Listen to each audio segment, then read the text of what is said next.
But before that, we've got to sign a new sponsor. Actually, no, let's just sign the same sponsor again. So yeah, I'm going to turn up difficulty up to hard now. And as you can see, we are in Britain. We're going to be around a very wet Britain on intermediate ground around the Matterley Basin. And so here we are in Winchester. Sunny as always. Actually, as I say that, today is pretty nice and hot and sunny, but this is typical Britain, isn't it?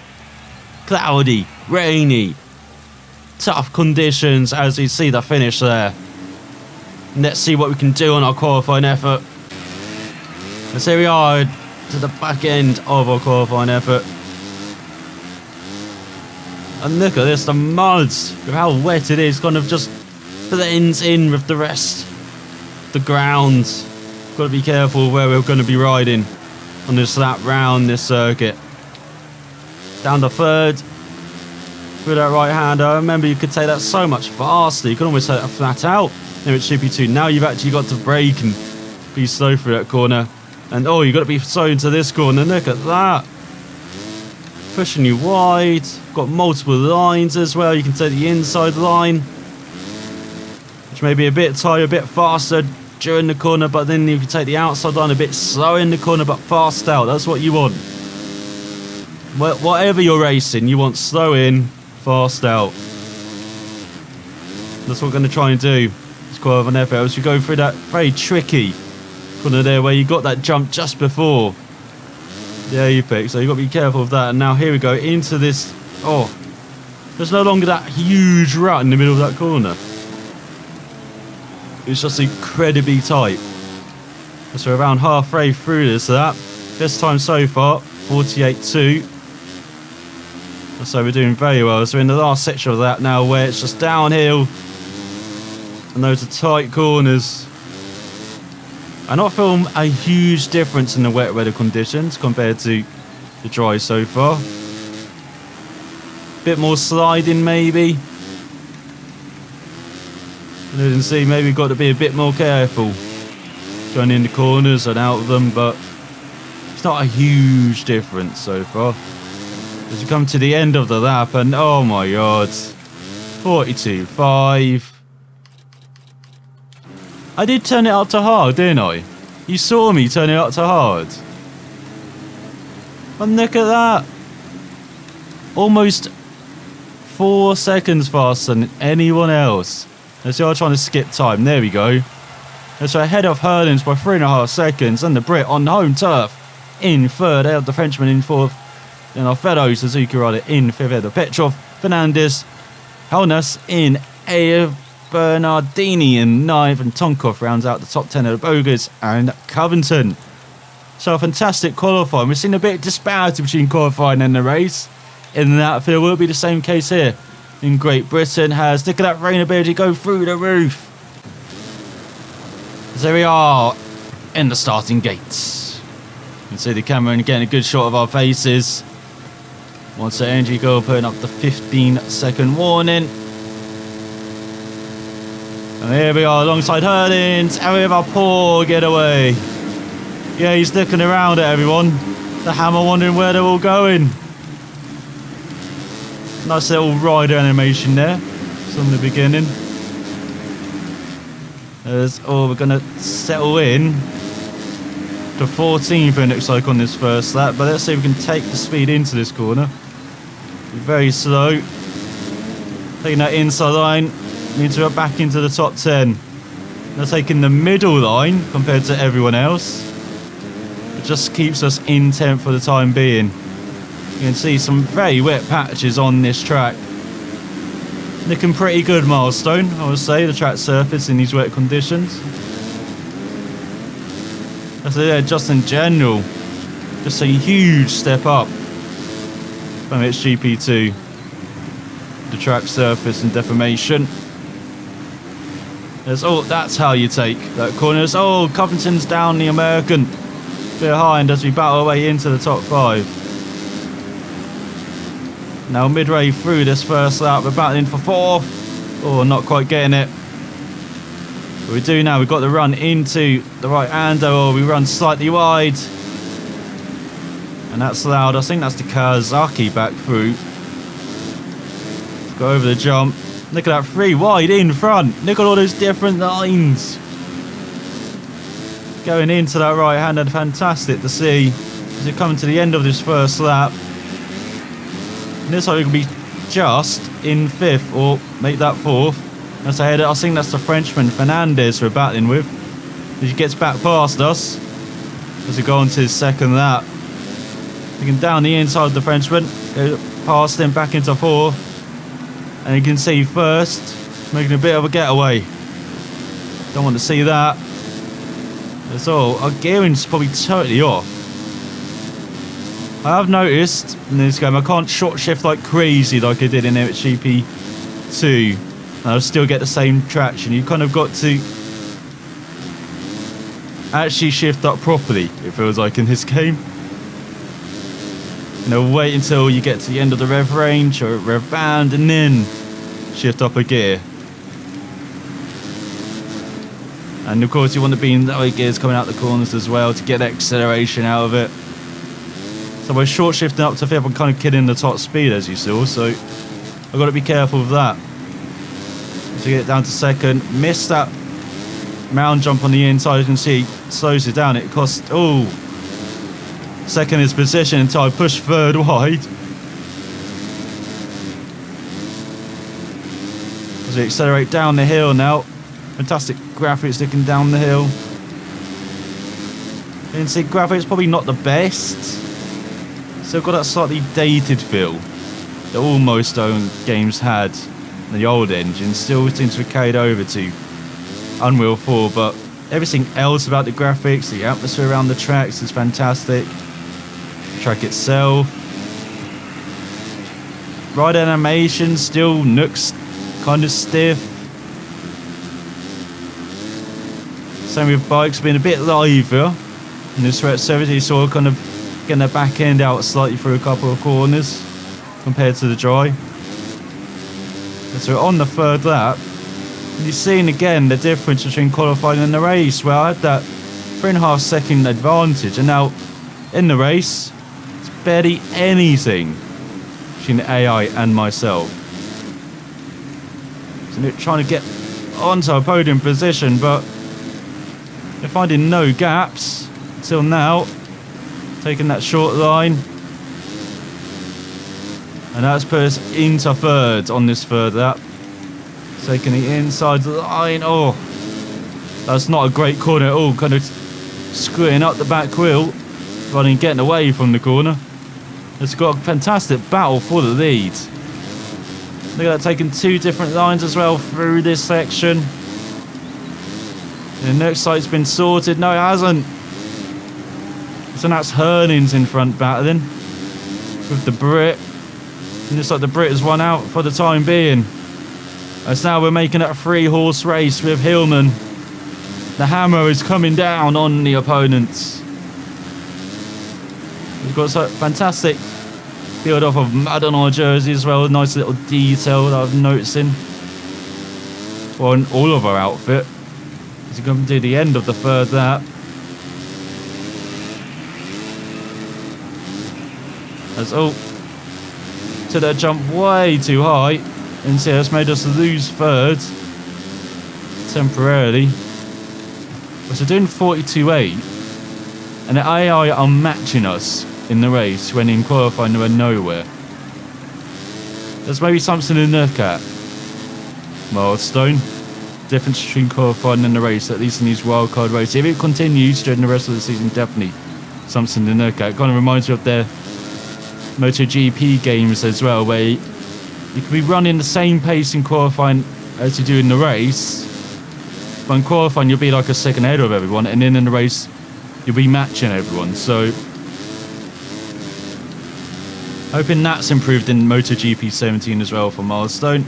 Their last game on the old engine, I believe, but they're already wringing its neck as well, and that engine was made for the MotoGP games when they got the license for them. I think it's around 5 years ago now. So So it's probably a fitting finale at the end with a MotoGP game on the engine as well. There's Fernandez, the Frenchman, is down on the Kawasaki. As first is getting away. We've got to make our way up into second here if we want to win this. And just as I say that, Hillman does it. He's a machine, this guy. Now, can we chase down first? So we're coming to the end of the penultimate lap of the race. Kind of glad now it's 5 laps instead of 3. Got to manage to throttle over that jump. That's much better, losing less time. Sliding it a bit too much though in that penultimate corner. So that's actually the Frenchman on the Yamaha battling for second. Going to take this in third and really try and maximise the exit speed out of that corner. As now it's a 2-horse race for the victory here in Britain. It is now hammer time. I promised I wouldn't use that pun, but it actually is. Because he's trying to gain on Erlings. Oh, not shifting well out the corners, I don't think. Not really carrying much speed into the corners or out of them at the moment. We're out of sync in the race compared to qualifying. As that's a better tight corner. Much better sequence there, as you can see we've gained some time back. There's all... No, he's down though, he's down! Oh, the Hillman! Down on a hill. As we're back down to 4th place, we're not even going to make the podium at the moment. We're going to see what we can do now. As I think Hurling's just had too much there. Notice we've got a 3-way battle for second, heading towards the line. Oh, sent it too far back though. It is going to be 4th in this race. Disappointing result after qualifying. Just pushing way too hard on that final lap as well. Try and make a difference. I see Slow-Mo in 4th on the Suzuki. Top Suzuki just ahead of Siwa. As Herding's win ahead of the Frenchman. And Tomkov in 3rd, the Russian. Great showing from him. With the Brit down in 6th, disappointing home turf. With Bardini in 7th, Holness in 8th, South African 9th, and Bogues in 10th, head of Fernandez after his fall. So he got quite a bit to do in the second race to get the overall. As Hillman's probably got to win it to take it. As our rain abilities improving once again, so is our braking, throttle management and control. We've got our rain ability going through the roof. But can we take a win in the second race and take the overall though? As here we are back for the final time in this episode for a race. It's got 15 seconds to go. So South African get some camera time there. So alongside Hurlings and the Brit and the Frenchman. And we are away. Oh, shocking start again. Didn't realise I was in first. But can we get a much better sequence of corners here? We did it in the first race. As the Frenchman takes the whole shot and we dive it down the inside. Very brave, but we're into the top 10. Just ahead of Bogues. Just about holding on. That's Fernandez on the Kawasaki. Did we accidentally take the Frenchman down as we're batting for best Suzuki? And we're batting for the top 5. Where did you come from? Back into 4th. And the Swede is down. Osland. We haven't seen him at all in the top 5. And when he's there, he goes out as quickly as he comes in, unfortunately. As we're in 3rd, it's much better than the first race. You're not going to be battling through the field as much as, getting into the back of someone there. Lose the position, and he pushes his fellow rider right there. I think that's Hurlings he pushed right. Is this like the Frenchman just running away with things? As you're diving down the inside here, up into second maybe. We're on the outside though. Oh, he pushed us slightly wide. Bike contact nowhere near as extreme as it was. MXGP2, it feels like there I could go side by side as you saw and not be feeling like I was really pushed out wide. Let's look at this. We're elbow to elbow going to the end of the first lap and we take second place. Now it's time for the Hillman to push as God, the flare is out of control. Even in the wet conditions here in Britain. This is definitely a 2-horse race. But unlike the first race, will we not push too hard to make up this deficit? I think as the Frenchman really has just decided to gun it from the off. Fantastic to see from the Yamaha rider. But of course we're trying to make it battle at the front. You can see taking some tight lines here through the corners. I'm not sure it's the best. As I said on the qualifying effort, you want to be slow in, fast out. And taking those tight lines and kind of fast in, slow out instead. But it's something to think about when doing some overtaking moves, as you've seen in this race and on the first race. In all the races, we're doing some overtaking. There's almost getting the back end out there. I would have been down in MXGP2, no doubt. When MXGP3, just a bit more lenient, it feels like. A bit more control over your bike. And you can kind of save the bike a bit more now, as you saw there. So at the end of this second lap, we really have gained. Taking no real speed through that left hander, not very confident into that corner because it's wide open. I should be taking so much more speed through it. To go for the final corner, another corner I should be taking so much more speed through. This is a 41.7. Almost a second faster than our qualifying effort. And look at this, we're still like a second behind on this third lap of the second race. Really pushing to take the speed through the corners now. As it is just a 2-horse race, I don't really hear anyone behind. I can see them now. I can see the pack. I can't really hear them. Sliding the bike with that right hander. That's probably something you wouldn't see in the dry weather around that corner. So I was seeing the bike slide a bit more in these wet conditions. Fantastic to see this in the game as well. New engine. Of course, we probably expected it, but nice to see it nonetheless. Because they've had it in the the MotoGP games, the different weather conditions for a long time. So good to see them have it in the MXGP games as well. So we slid wide in that corner. We had to slow down for the jump. That cost us some valuable time there. But it seems like in this last section, we do gain some time. It's just that first section where we're kind of losing it.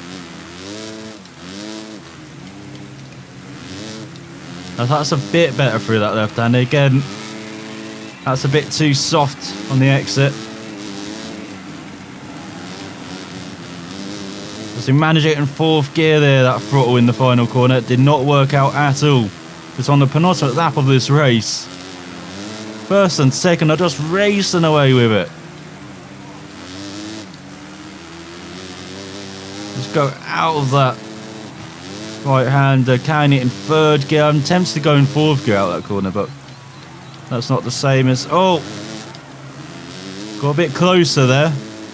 But then I got it a bit wrong, it feels like, in that right hander. Almost losing the bike, almost falling. So we go down the inside. Really have gained on the leader. This is something we've not seen in a 3-lap race at all. There's elbow to elbow for the lead. Will it be the Frenchman or Namakau? Man. That's totally right, isn't it? Probably not. As Hillman takes the lead on his penultimate lap of the race. There we go. He let up in the middle of the corner there to get the exit. Much better. And look at all the advertising hoardings around the track. There's our sponsor. Getting covered in dirt. Getting a nice little detail to see this game. As I said, the graphics probably won't knock your socks off, but I think from the gameplay, which is pretty fun, as I said, you can actually now contact other people or riders and survive.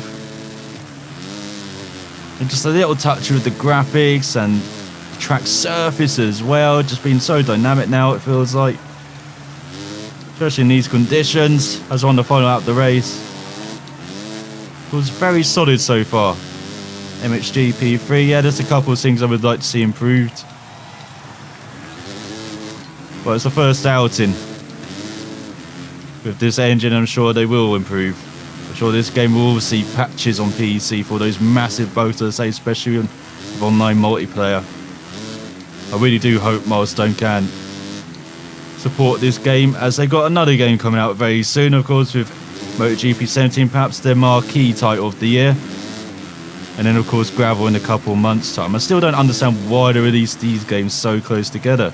Just 2 weeks between MotoGP and MXGP getting released. Of course, they aimed to release this game in March and then delayed it. Just optimise the game a bit better. And to be fair to Milestone, 60 FPS at least on PC, it is well optimised with this new engine. Much better than the old one. But you can see at times I was struggling with MXGP2 to get the game to work before I changed some graphics options, and big improvement on that front, of course, with the new engine as well. So yeah, definitely steps forward with this game. Definitely a step forward for the Hillman in this second race, as he takes the top step in the second race in Great Britain. Look at that in the background there. Great atmosphere they got round these tracks as well. Where's he going? He's aiming for my head. As he beat the Frenchman. That was a battle you saw for 5 laps. By over 2 seconds in the end. The Brit in third. The Italian on a TM in the fourth. Fantastic out and ahead of Erlins. And Boges, the Dutchman, on the KTMs. Jonas in 7th. Tomkov backing up his podium with another top 10 position in the second race in 8th, ahead of the South African, and Petrov in 10th. So we're just 1 point behind the Frenchman in the end to take the overall, as he won it with 2 second place finishes. Bit weird to say, isn't it? As Herlins in 3rd, the Brit in 4th, and Tomkov in 5th ahead of Bernardini. Jonas, Boges, South African, and the Swiss rider just ahead of Petrov. But what an outing for Hillman once again. Didn't grab the overall, but he's grabbed 3 victories in 4 wildcard appearances. As we improve our skills as well, braking, rain ability, throttle management and control. Look at the rain ability going through the roof. As now we're going on to the next season. Yes, it was a textbook debut, Jack Fisher.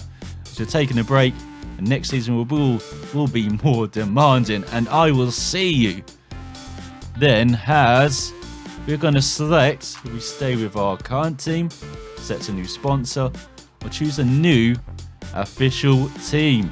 You find out next time. So out for watching, and I will see you then.